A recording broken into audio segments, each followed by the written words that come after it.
Rewind. We're in Hebrews 13, verses 17 through 25. We're going to finish the book of Hebrews this morning. Next week, we're probably going to start the book of James because we need to teach the book of James. That's one reason. But also, James plays into about this time period, 63 A.D., because right around, we do not know when this letter was written. I'm going to give you an indication at the end of this chapter, mentioning Timothy. It could be around 68 A.D. And you're going to have to make a decision. You're not going to know for sure, but we do know, as we've said so many times, 66 to 70 A.D. were the Jewish wars. In 66 A.D., the Jews are leaving, going across the Jordan up to Decapolis.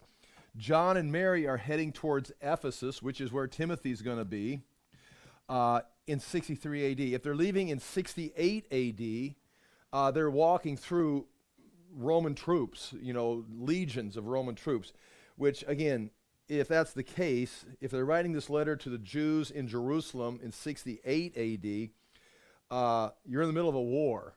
The church is not going to be talking like this. There's going to be a lot more information about, instead of just standing firm in their faith, they're just trying to survive. The Jews are killing each other. The Romans are coming.